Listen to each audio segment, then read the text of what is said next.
Hi guys, I gave a TEDx speech a few days ago, and I'm sharing the raw, unedited footage of my speech, which was taken by my dad, who was sitting in the front row. So the audio and the video quality is not perfect, and all the mistakes that I made in the speech are included. But I hope you make it through all the way to the end regardless.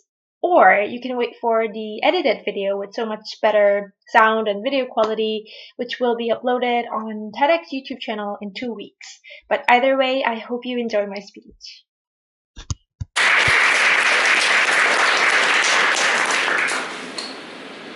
I don't have answers to everything, not to my own problems, and certainly not to all of humanity's problems. I am a vulnerable, sensitive, and imperfect human being. And this might sound like, oh, I'm so humble, remark about myself, and even rationalization for my lack of knowledge and my potential mistakes. But for me, it hasn't always been easy admitting, even to myself, my vulnerability, my sensitivity, and all the other things that I consider deep down shame and weaknesses. So what I used to do was I tried to hide them, and I covered them with something else, such as achievement, validation from others, faking it until I make it, and fitting in. And I thought, the more I achieve, the more I have, the more I become, and the more I'm accepted by other people, those flaws will go away. But of course, they didn't. They were always a part of me, and I didn't like them. The result being me always denying the parts that I didn't like about myself, and only accepting the parts that I liked. Or more accurately, the parts that I wanted to believe was representative about me. Until I learned how to get in touch with my home feeling. And what is a home feeling? It's a feeling that makes me feel at home. A home that has the capacity to embrace every part of me, and where I can take refuge and purify and strengthen myself. And there are two ways I get in touch with this warm and beautiful home feeling. And one is through pain, and another one is through transcendence. Pain and transcendence, these two words sound heavy and even otherworldly, but they simply mean emotional fitness and letting go of myself to be myself. Let me talk about pain and emotional fitness first. So many people these days are keen on having a fit body, but there's another type of fitness that we highly neglect and don't educate enough, and that is emotional fitness. Psychologists say that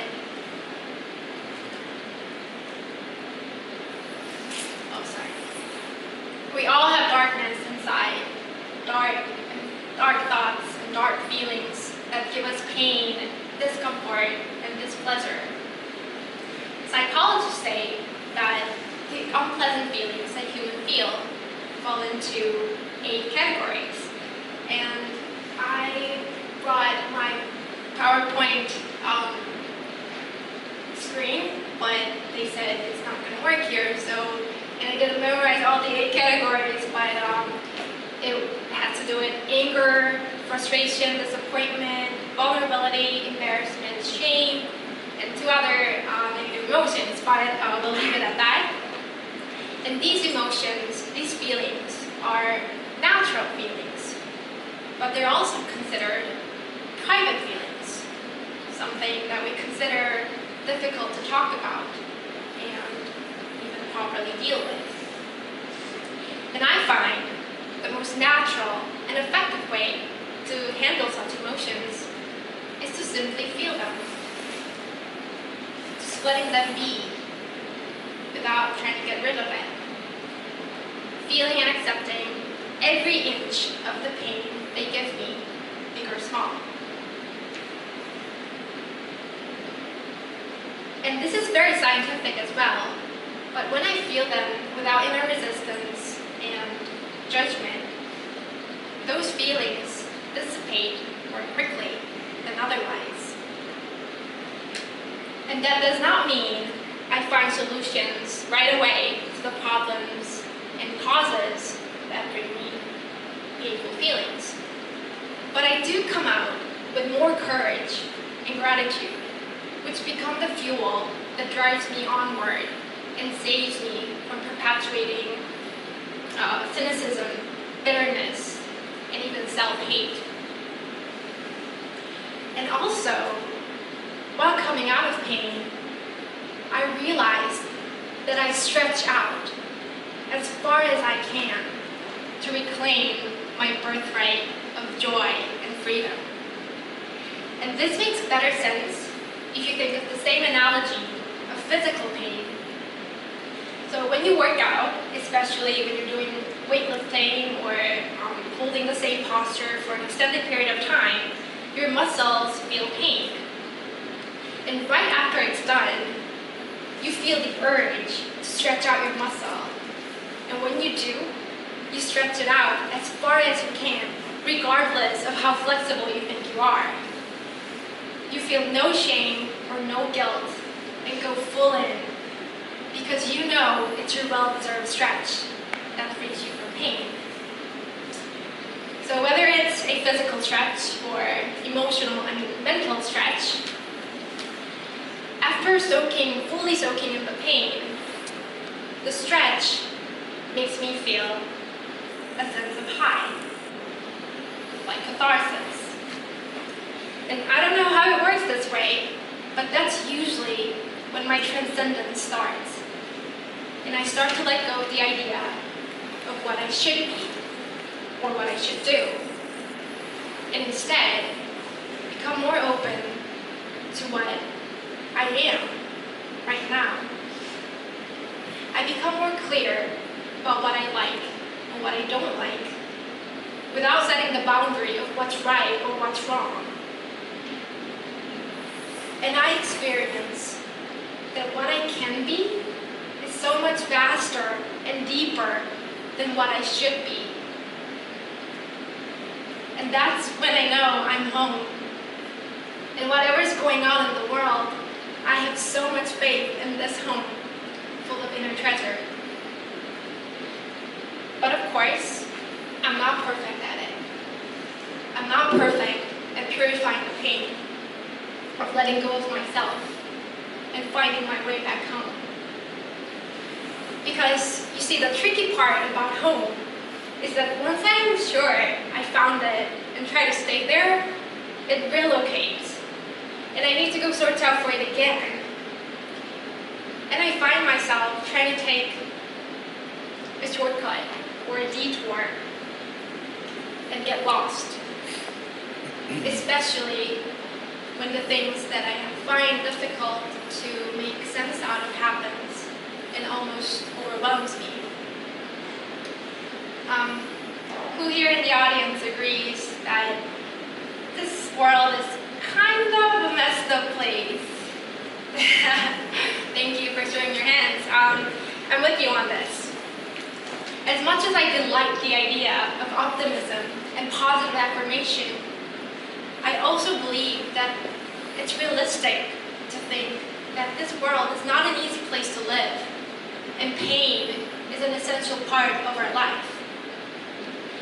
And it's no wonder why two of the most well-known and influential men in the history of mankind, one of whom is Siddhartha Gautama, also known as Buddha, said, "Life is dukkha," which means life is suffering.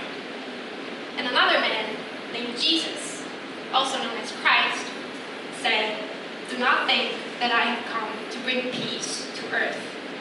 I have not come to bring peace, but a sword." And when we hear the word like sword, it's likely to conjure up an idea of battle and fighting back. But what if he meant the sword as in a compass to guide us to our home, to our inner sanctuary? And what if that compass is creativity?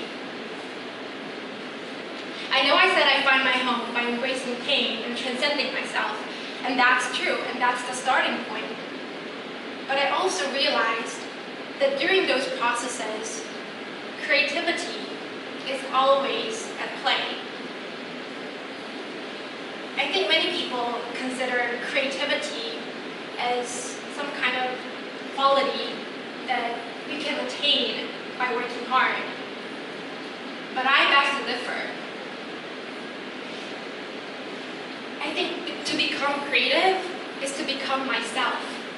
Because the word create in creativity does not so much mean to create a visible piece of art, but to create myself and my moments. And your pieces of art are just a byproduct of the moments that you created. And those byproducts are not just limited to tangible art. It can also be creative solutions to big and small problems.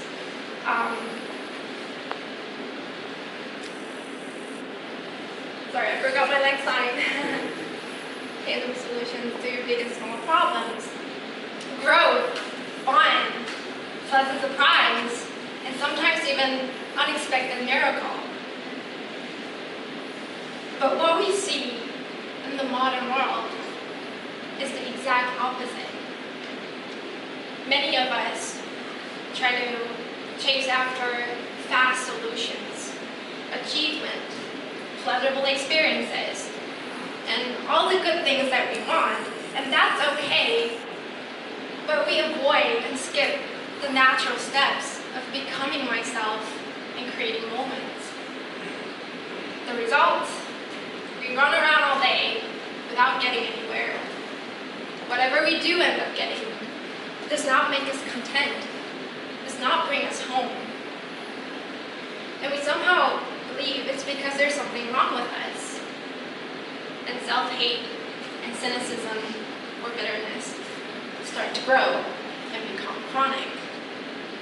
And I'm not pointing fingers at anybody here, because before I worry about anyone else, I have the occasional tendency to be like that. Like I said, I'm a vulnerable and imperfect human being who does not have answer to everything. When I'm not home, I feel lost. And it's not easy finding my way back home. I wish my map looks like a straight line, but oftentimes it looks more like a squiggly line.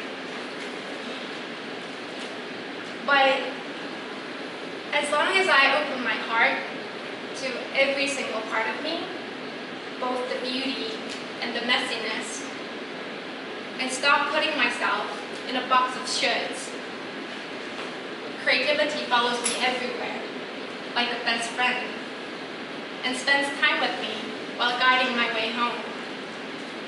Creativity, and I write, dance, study, read, work, play, have conversations with other people, give and share, and we do many more. And with creativity, I feel less scared, even if I'm not exactly home, because I can catch a glimpse of home, and that gives me hope and assures that all is well.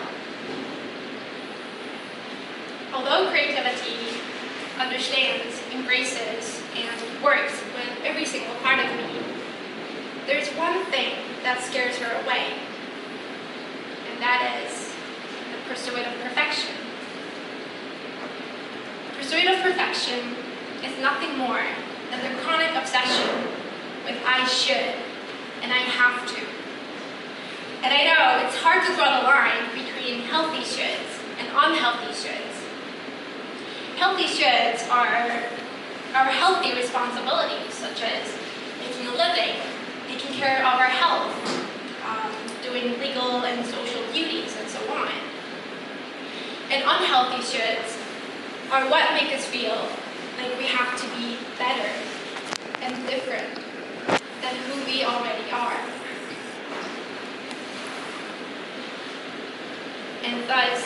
leave us feeling clueless and even miserable. While I was writing my speech for this TEDx event, which I feel so honored and grateful to be part of, my perfectionist tendency was back on. I was like, this is my first ever public speech, and I have to write about something important, relatable, and it has to be funny, moving, and whatnot. And I was racking my brain out to think of some original ideas for this writing. And that gave me pain. I was so disappointed and frustrated because I haven't gotten over it with my perfectionist tendency and unhealthy shoulds. And I knew, unless it goes away, my natural creativity wouldn't come back, wouldn't come with me. So I embraced it.